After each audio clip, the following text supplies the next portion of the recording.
Taken together, those rulings allowed, indeed encouraged, the criminal justice system to run racially amok. And that's exactly what happened on July 23rd, 1999 in Tulia, Texas. In the dead of night, local police launched a massive raid and busted a major cocaine trafficking ring.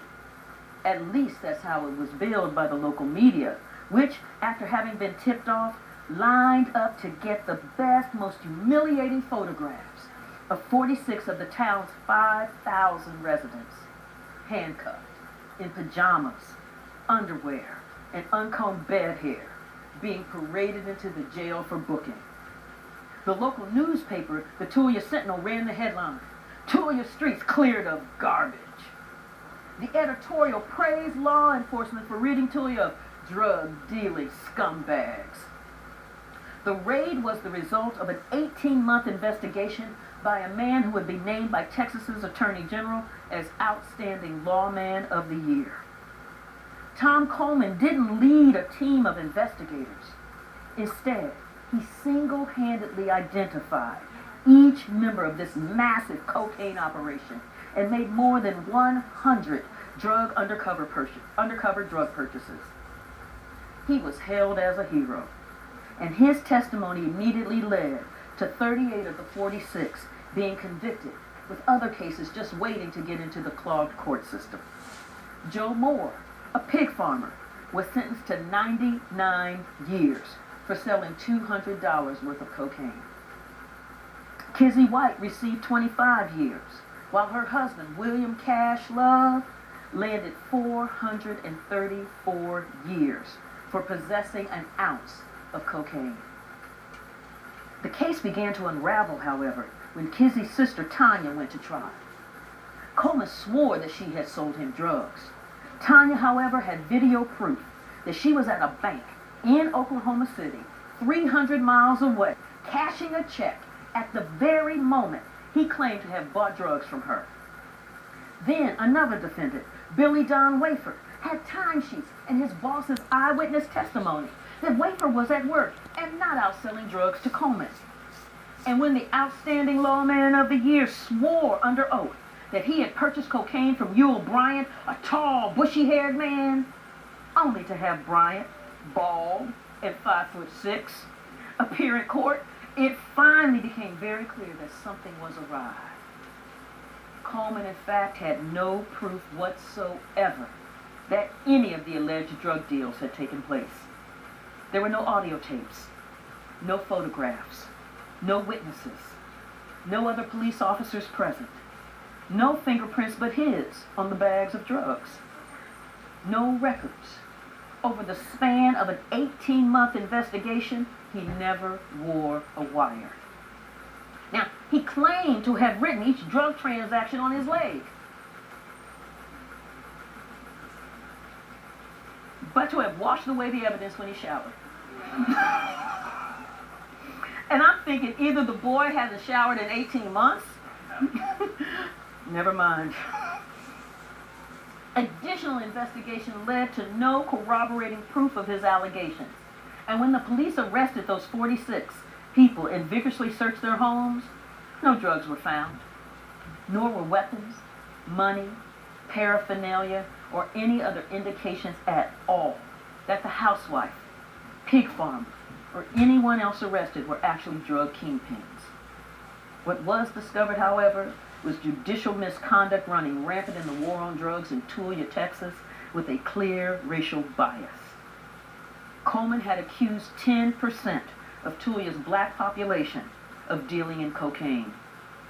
Based on his word alone, 50% of all of the black men in town were indicted, convicted, and sentenced to prison. Randy Credico of the William Moseless Consular Fund called Tulia a mass lynching. Taking down 50% of the male black adult population like that, it's outrageous. It's like being accused of raping someone in Indiana in the 1930s. You didn't do it, but it doesn't matter, because a bunch of Klansmen on the jury are going to string you up anyway. But this wasn't 1930.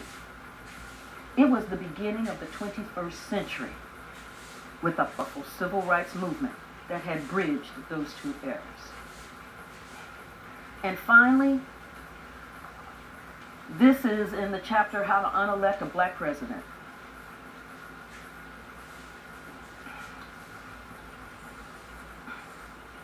Black respectability or appropriate behavior doesn't seem to matter. If anything, black achievement, black aspirations, and black success are construed as direct threats. Obama's presidency made that clear. Aspirations and their achievement provide no protection, not even to the God-fearing. On June 17, 2015, South Carolinian Dylan Roof, a white, unemployed, 21-year-old high school dropout, was on a mission to take his country back. Ever since George Zimmerman had walked out of the courthouse a free man after killing Trayvon Martin, and a racially polarized nation debated the verdict, Roof had looked to understand the history of America.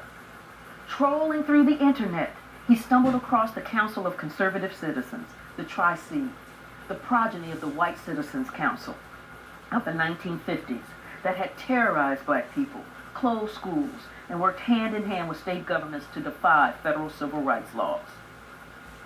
Despite the group's avowed racist belief system, in the mid to late 1990s, the group boasted of having 34 members who were in the Mississippi legislature, including then Senate Majority Leader Trent Lott of Mississippi. By 2004, Mississippi Governor Haley Barbour, chair of the Republican National Committee, and 37 other powerful politicians had all attended Tri-C events in the 21st century.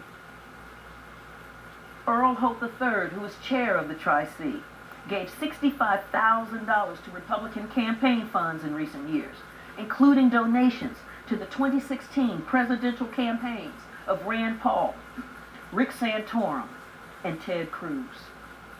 The Tri-C then enjoyed precisely the cachet of respectability that racism requires to achieve its own goals within American society.